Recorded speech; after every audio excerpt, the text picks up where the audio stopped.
Welcome to Photoshop CC 2020 Creative Filters. As you can see, we have a basic image taken at an event just for the color.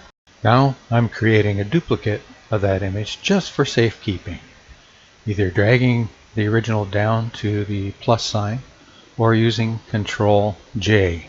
Now using the new layer, I head over to the Filters, Pixelate, Mezzotint, and I head down to medium lines. That's a personal choice. I like it just to break up the colors in the image. Back to the filters and down to Blur, Radial Blur. Under the Radial Blur, we move it over to 100% at Zoom and Best Image and apply the filter. And you'll see what happened here. Now, I'm going to this image and I'm going to duplicate it with Ctrl J, go to the underlying image, add a hue and saturation layer, and make it a clipped layer.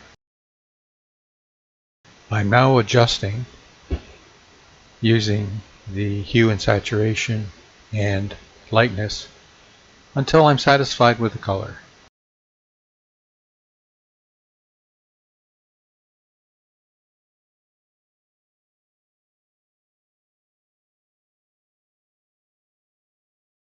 Now that I have this satisfactory, I select both those layers and I combine them with Ctrl E. Now this layer is sufficiently modified. I go back to Filter, Distort, and go to Swirl. I change the percent to 250 to give myself an appropriate swirl and apply it. Now I go back to the top layer, make it active, and also apply a hue and saturation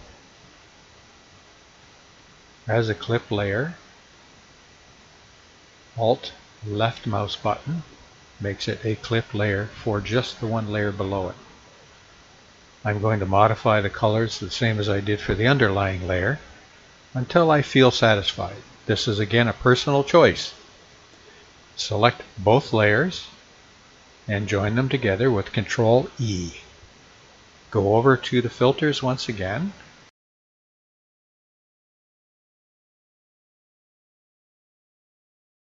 Distort, twirl, and I go back to where I had 250 before and I make it a minus 250, which should give me an alternate direction. Go up to opacity and reduce the opacity until I see the underlying layer to the extent that I like to see the mix of the colors.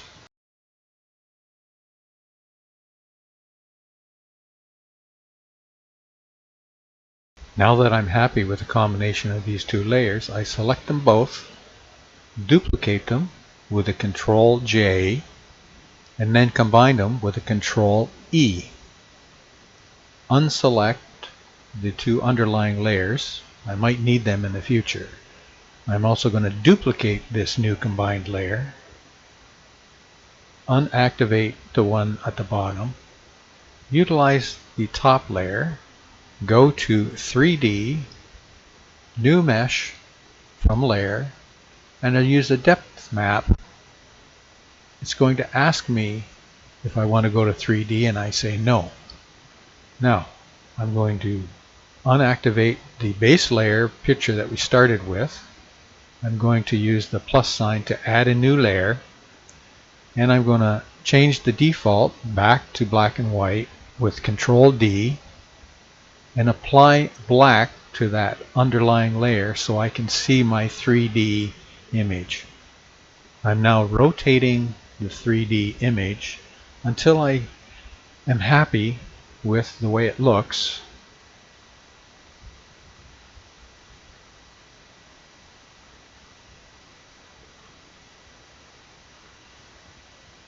Once I have it rotated around so that I like the way this 3D image looks, I'm going to position it and click on the little white area, which is the lighting on the surface. I'm going to rotate the lighting until I get the maximum lighting on the face of the image. This is still a 3D image, but due to different colors, you have different distances. I right click and remove the shadows and the lines, because as a 3D image it will throw a shadow into your final. Remove all of the shadows and then go to the layer and duplicate it again, just like any other layer, with a Control J. May take a little while depending on how large the image is. Unactivate the one underneath, go to the one on top, and now rasterize the 3D to a single layer image. I'm now going to Hue and Saturation for this top layer, and once again making it a clip layer, and adjust the colors. Once I'm satisfied with the colors and the way they look in the overall image, I'm going back to the top two layers. I'm going to select them both, combine them with Control E. Then I'm going to take that top layer, make a selection from that layer of a portion of the flat image, and create another layer from that selection.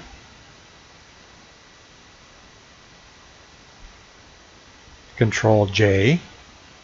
As you can see, I now will unactivate the layer below and see what I selected. Little trick: if you use the Move tool, select with an Alt key pressed and drag, you can create automatically another layer.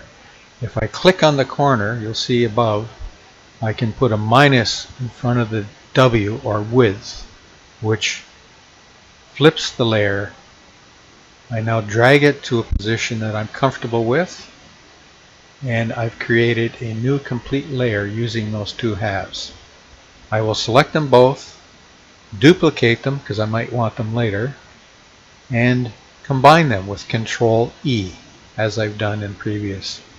I'm now dragging the top layer until the program shows me that I'm centered both horizontal and vertical. Unactivate the layers below and take one of the layers that was the right side, go to my filter and liquify. Enlarge my brush selection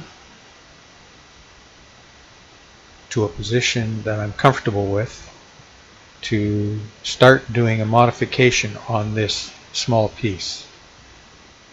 I will just push to modify the image, because I'm going to make the right side of a heart. So I will push and move and slowly position all the parts of this one selection until I feel comfortable that I have a half heart. I'm also going to push the right hand side of this component to flatten out the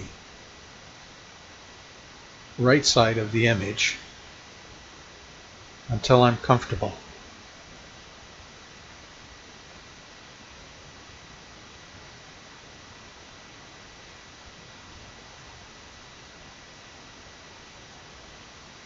Once satisfied, accept the changes, go back to the main program.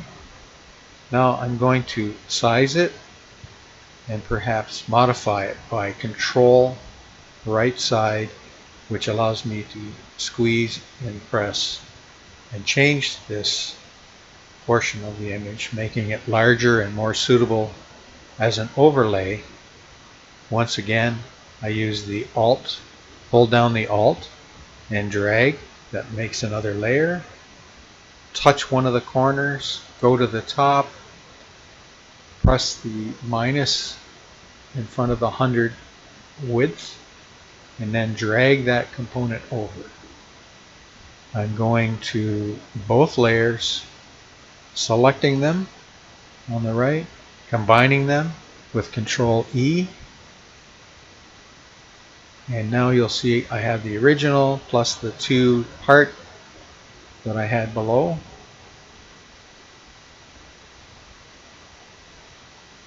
I'm now trying to center all these components. I'm unactivating the layers below so I can see easily what my final product is here. Once again, I'm going to use the Control key and the center bottom buttons and center top buttons to not just large size this image, but control it by warping it slightly. You can see I can go left and right and drag the bottom down without modifying the size, the overall size. Now that I have what I think is okay, I accept those changes, and I go back to the top image and drag it down below so it's behind the heart-shaped component. Duplicate it with Control J, go to the bottom layer, back to filter. Now I'm going to use the pixelate once again, mezzotint, to break up the image. I unactivate so I can see what's happening. Apply a Radial Blur. It's set at the same settings I had before, and you can see what it does to that component. I can once again apply that same image, that same filter, either Alt Control F or just the top of the filters because it shows up. And I'm now selecting the bottom of those modified components that had applied radial filter, making it a little larger.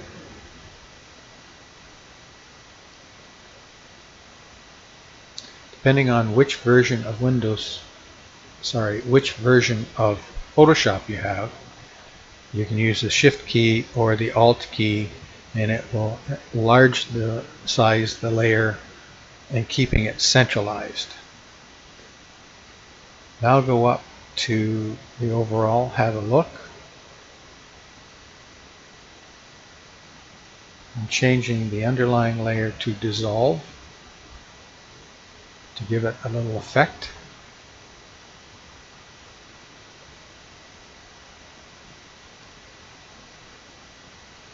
Changing the overlaying layer to darker so it stands out from the background.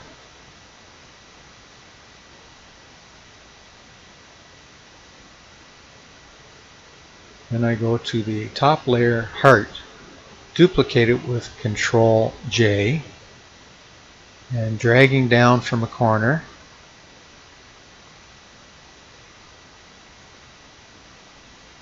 holding the Alt key, I can drag it down and it remains centered on the image. Depending on which version of Photoshop you have, it will be Shift key or Alt key held down while you downsize it.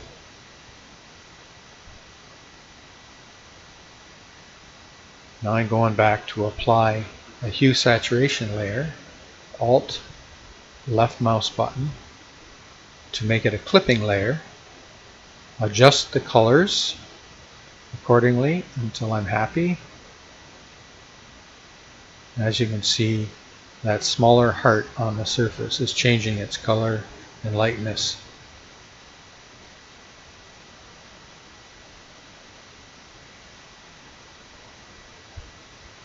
Now I'm going to the larger heart shape, adjusting the size again until I'm happy, holding the Control key and pulling down on the bottom.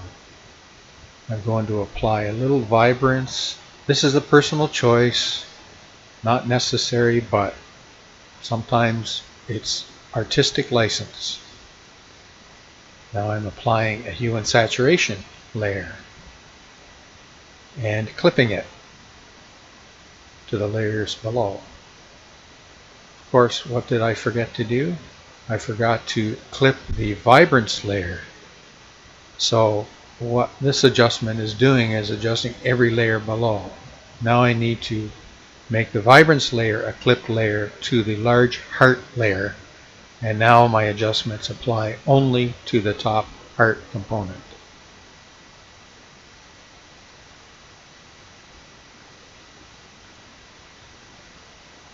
Now that I'm happy with that, I'll show you how the original image looks and the new image. That was the original, and this is the final version. Now I am going to the top, and I'm going to use a stamp layer by pressing Shift Control Alt E.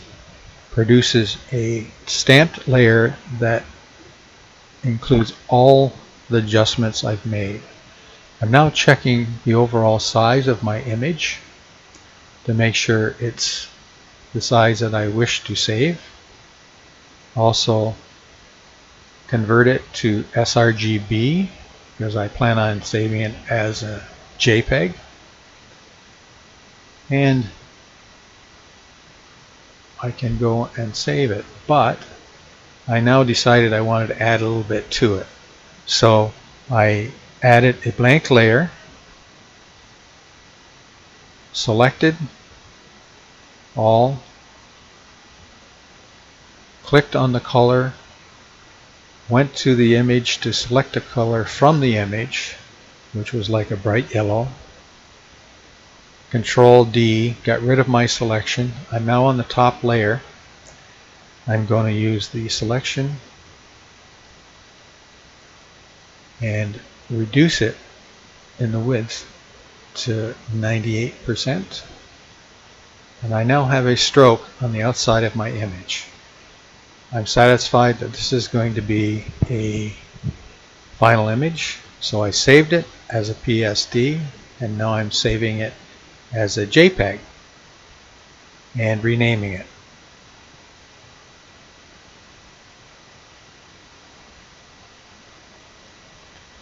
Accepting the settings. And this is the end of my presentation. Thank you for watching.